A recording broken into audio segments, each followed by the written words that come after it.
नमस्कार दोस्तों, आप सभी का स्वागत है कहानी आपकी और मेरी ग्रहों की जुबानी यूट्यूब चैनल पे। इसमें आज हम लोग मीन लग्न के लिए बारे में देखेंगे। देखिए, मीन लग्न गुरु का लग्न है। सबसे ज़्यादा आप जो है जनरस रहते हैं, जनरसिटी आपके अंदर में सबसे ज़्यादा रहती है। और शुक्र आपके राशि के अंदर में, लग्न के अंदर में उच्च के होते हैं। सबसे बड़ी बात यह है, जब शुक्र उच्च के होते हैं तो वो नुकसान भी ज़्यादा करते हैं, क्योंकि शुक्र आपके लिए सबसे बड़े शत्रुओं में काम करते हैं। और शुक्र लग्न के अंदर में उच्च के होना यानी कि मानसिकता के अंदर में, कामकाज के अंदर में आपका व्यय करवाते हैं। साथ के साथ में आपको अपने आप में आप देखेंगे तो आपके एक्सपेंडिचर्स को बहुत बढ़ाते हैं, मटेरियलिस्टिक लाइफ की तरफ में आपको लेके जाते हैं, आपका दिशा भ्रम भी करते हैं। देखिए, शुक्र आपका जो शत्रु है वो आपको सही राय नहीं दे सकते हैं। तो शुक्र के लिए गाय को रोटी देना, काली गाय को रोटी देना बहुत ज़रूरी है आपके लिए। वो आप हमेशा करिए, क्योंकि शुक्र जहाँ पे भी जाते हैं आपके लिए चिंता का विषय बना रहता है। इस समय देखेंगे तो गुरु आपके लग्नाधिपति हैं, लग्न के अंदर में है, फर्स्ट हाउस के अंदर में है। पंचम दृष्टि से संतान पक्ष को देख रहे हैं, नवम दृष्टि से भाग्य को देख रहे हैं। तो भाग्य का सपोर्ट आपको देखने को मिलेगा। आपके अंदर में एक तरह से वेट का आप ध्यान रखिएगा, आपका वेट बढ़ाते रहेंगे। गुरु लग्न के अंदर में बैठे हुए हैं तो आपके अंदर में, आपके स्वभाव के अंदर में आपकी प्रतिष्ठा को बढ़ाने का काम करेंगे वो। और साथ के साथ में आप देखेंगे तो आपके वाइफ की जो दादी हैं, यानी कि आपके स्पाउस की जो दादी हैं, वहां पे आपको ध्यान केंद्रित करते हुए रहेंगे।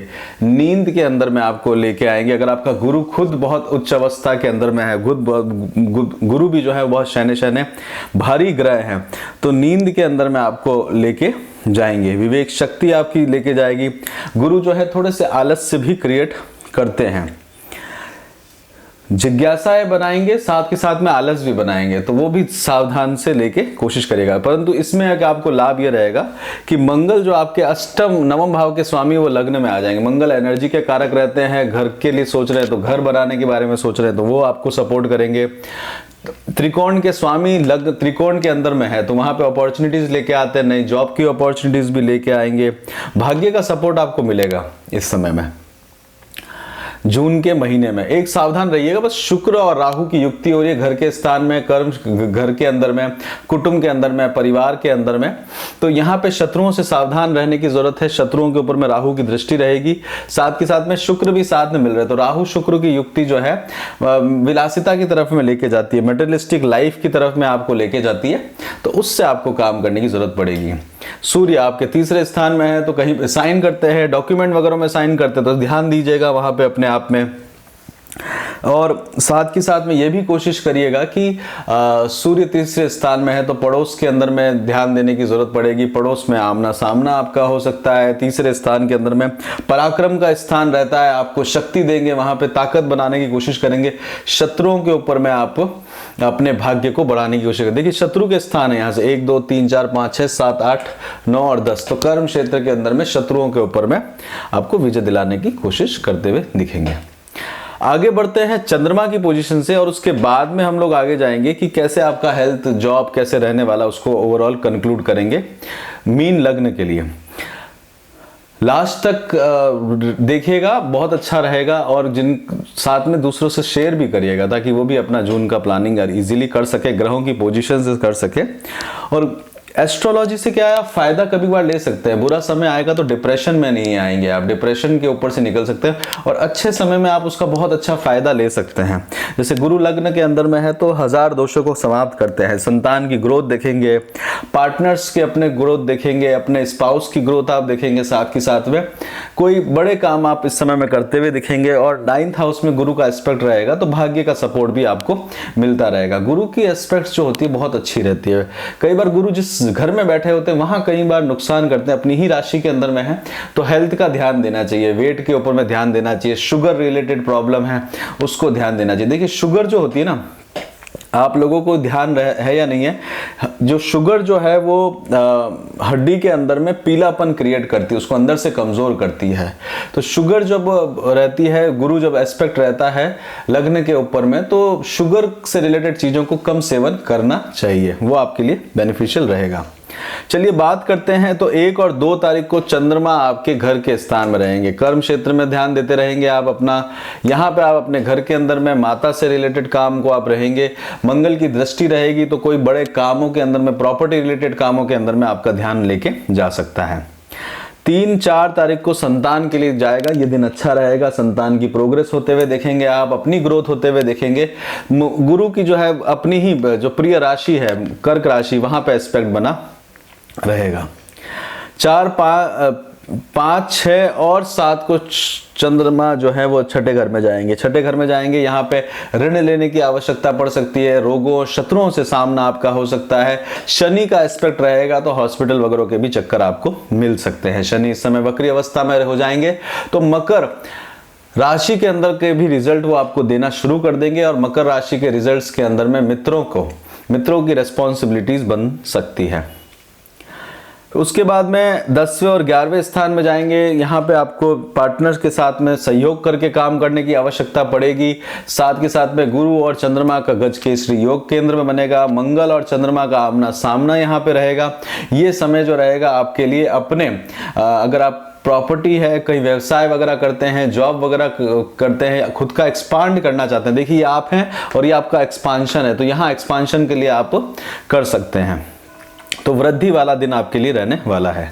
12 और 13 तारीख 10, 11, 12 और 13 तारीख को आप कुछ एक अच्छा बना सकते हैं, इन लॉज का सपोर्ट भी ले सकते हैं साथ के साथ में, और नई चीज़ों को क्रिएट भी कर सकते हैं। थोड़ा सा ये तारीख ध्यान रखिएगा, 10 और 11 तारीख, 10 और 11 तारीख को विशेष करके ध्यान देंगे। देखिए चंद्रमा की दृष्टि रहेगी शुक्र के ऊपर में, कोई भी गोपनीय संबंधों में ना पड़े, शत्रु बढ़ जाएंगे, क्रोध आपका बढ़ेगा, यात्राओं में ट्रेवलिंग करते हुए एक्सीडेंट होने का योग बनेगा, तो 10-11 का ध्यान दीजिएगा। 12-13 तारीख को चंद्रमा आपके 9वें स्थान में रहेंगे। यहाँ पे इस दिन आपको अपने लिए, अपनी चीजों के लिए बुद्धि के अंदर में, देखिए बुध की दृष्टि रहेगी, यात्राएं क्रिएट कर सकता है। वृश्चिक राशि के अंदर में चंद्रमा नीच के होते हैं तो भाग्य के अंदर में इफेक्ट लेके आते हैं, तो नीचता वाला व्यवहार आपके साथ में वो करते हुए दिखेंगे। इस समय चंद्रमा जो है वो आपको इस समय में अपने ऊपर क्रोध का उत्पन्न करता है। देखिए 9वें स्थान का स्वामी लग्न में है, तो क्रोध खुद के ऊपर में उत्पन्न हो सकता है, तो ये विशेष करके ध्यान देने की जरूरत है। 10, 11, 12 और 13। फिर 14 और 15 तारीख को अगर आपने इस समय ध्यान दे लिया तो कर्म क्षेत्र पे ध्यान देंगे, सुख के स्थान में ध्यान देंगे, माता के स्थान पे आपको ध्यान देते हुए जाएंगे।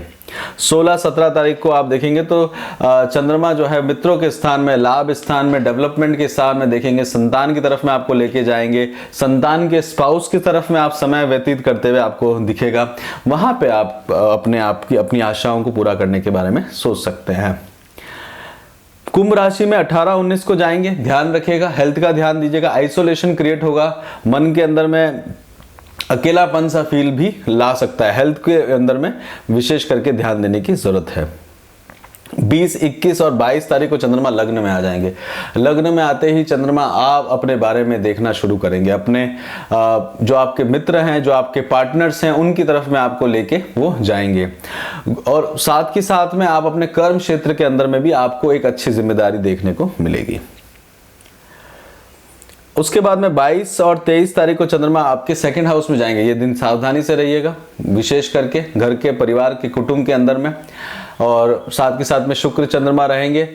एक अपॉर्चुनिटी आपको रहेगी, थोड़ा सा डिटैचमेंट हो सकता है आपके इन-लॉज के परिवार के साथ में, घर के अंदर में भी आपको थोड़ी सी क्रोध किसी कारणवश उत्पन्न हो सकता है, घर के लोगों का भी क्रोध का सामना करना पड़ सकता है। 25 और 26 तारीख को चंद्रमा आपके पराक्रम स्थान में चले जाएंगे। पराक्रम का दिन रहेगा, चीजों को ठीक करने का कोशिश करेंगे, वाणी के द्वारा ठीक करने का कोशिश करेंगे, खानपान से भरा हुआ दिन रहेगा, और साथ के साथ में खानपान के अंदर में व्यवस्था के ऊपर में कार्य करते हुए दिखेंगे। कोई भी एजुकेशन से रिलेटेड काम कर रहे हैं तो उसके अंदर में भी प्रोग्रेस होते हुए दिखेगी। पढ़ाई वगैरह करते हैं, आप ग्रेजुएट अंडर ग्रेजुएट हैं तो उसमें लाभ मिलेगा। उसके बाद में 27, 28 और 29 तारीख को आपके केंद्र में आ जाएंगे चंद्रमा। केंद्र में चंद्रमा का आना आपके लिए लाभप्रद रहेगा, कुछ सेटिस्फेक्शन होगा, मन के अंदर में सेटिस्फाइड होंगे, किसी कार्य को लेकर सेटिस्फेक्शन रहेगा, वो ज़रूरी है। 30 और 1 तारीख को चंद्रमा आपके पंचम स्थान में आएंगे। ये दिन आपके लिए अच्छा रहेगा, इस दिन आप एक अच्छी अपॉर्चुनिटी देख सकते हैं। देखिए सूर्य बैठे हुए होंगे यहाँ पे, तो मन के अंदर में जब आपके चंद्रमा और सूर्य रखेंगे तो अमावस का समय रहेगा। तो अगर आपका चंद्रमा कमजोर है तो मन में अकेलापन रहेगा, तो ये दिन मन में अकेलापन रह सकता है। और अगर आपका चंद्रमा मजबूत है तो यहाँ पे आप कुछ एक अच्छी प्लानिंग कर सकते हैं मन के अंदर में। तो हृदय के अंदर में माता से बात कर सकते हैं, पिता के साथ समय बिता सकते हैं, क्योंकि सूर्य साथ में बैठे हुए हैं तो माता पिता के सहयोग में आप रह सकते हैं। उसके बाद में आप देखेंगे तो 30 और 1 तारीख को आपकी चीजें सुधरती हुई जाएंगी, यहाँ इंप्रूवमेंट होता हुआ आपको दिखेगा, नए कामों के अंदर में आपकी रुचि बनती हुई दिखेगी।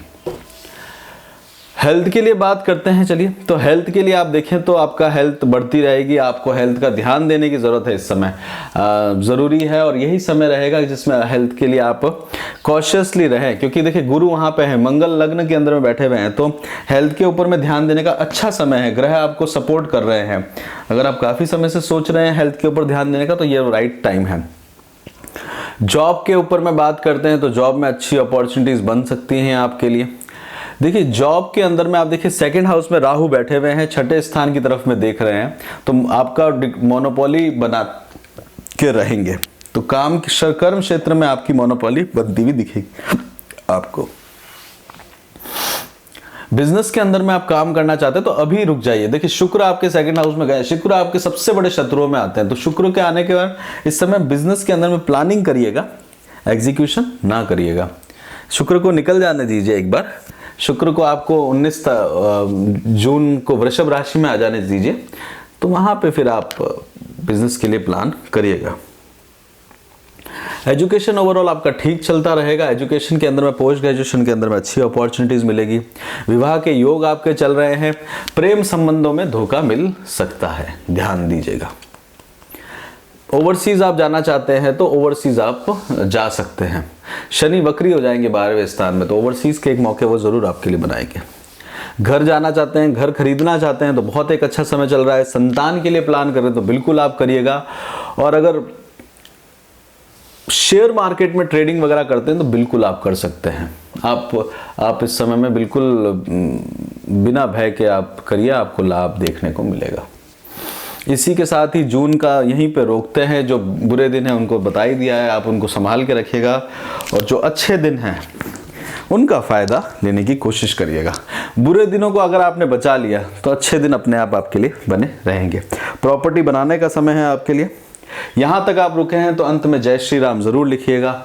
अपना खूब ध्यान रखिएगा, खुश रहिएगा। जय श्री राम।